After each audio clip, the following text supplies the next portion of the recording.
I'm Tim Bradner. Welcome to Capital Views. We're here today with Larry Cotter, the CEO of PITCA, the Aleutian Pribilof Islands Development Association. It's one of our 6 Alaska CDQ groups, Community Development Quota Offshore Fishing. And Larry, you're in the fishing business, and we have heard the word IFQ. Maybe you could just explain briefly what that is, and then you have an interesting tale to tell about IFQs. Well, IFQs stand for Individual Fishing Quota, and those were initially developed, I think it was a New Zealand program that migrated to the United States and was implemented in Alaska in the sablefish and halibut IFQ programs back in 1995.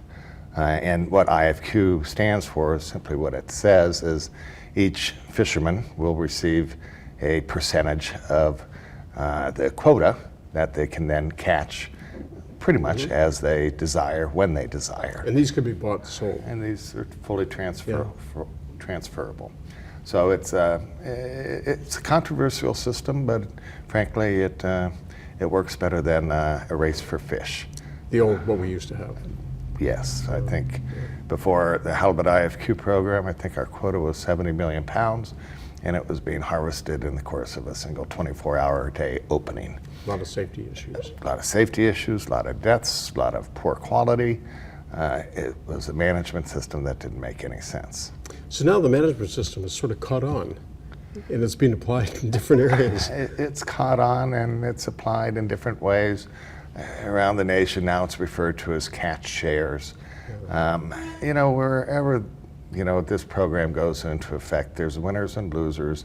There's inevitably some level of consolidation, that has some level of adverse impact. It's a very difficult program to implement. Yeah. But you've heard of a variation of it in the federal government. That's interesting. Well, this is kind of hard to believe, but actually, when the federal government, when Congress passed the Paperwork Reduction Act, that was a good thing, but it, of course, initiated its own series of unintended consequences. So if you're going to limit paperwork to no more than X, you have to define what X is. So Congress then moved forward, I think it was OMB, moved forward to define X. But then, you have to allocate X throughout the entire government. So in essence, OMB created a Paperwork Reduction Act IFQ system and allocated paper, through the various departments and agencies throughout the government.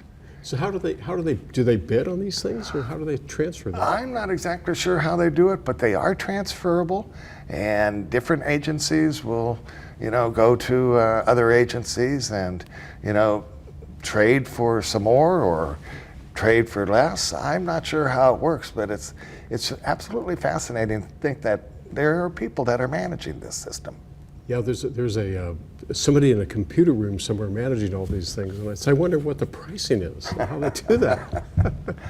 Yeah. So you think of all the stuff you get in the mail, and how ought to be a way to kind of control this. Could be applied in other areas. Yeah. Amazing. Well, it's also being discussed for things like emissions trading and pollution credits and things like that.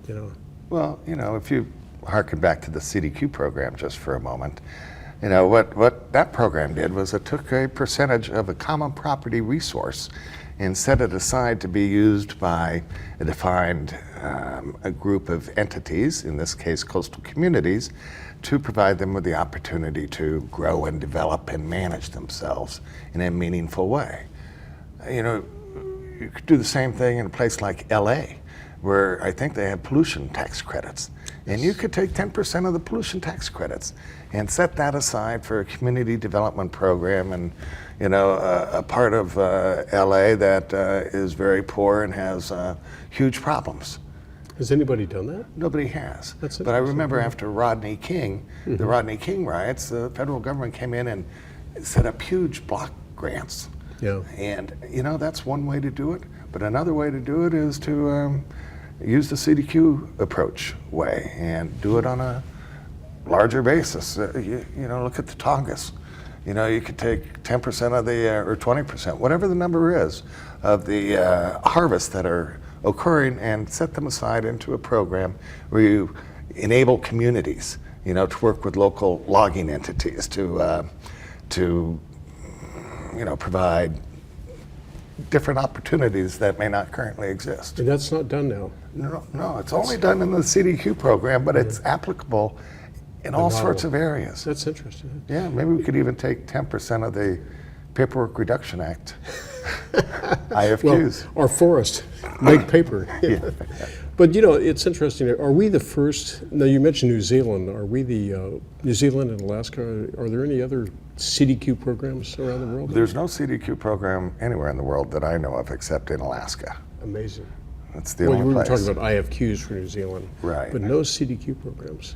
No, and it makes so much perfect sense. Yeah, it gives people a stake in it. And well, this has been very interesting. I appreciate you sharing that with us, Larry. Yeah, I enjoyed it as well. Thanks. Yeah. Well, thank you for being with us. I'm Tim Bradner with Capital Views. I'm with Larry Cotter, the CEO of Petka. Thanks a lot, Larry. You bet.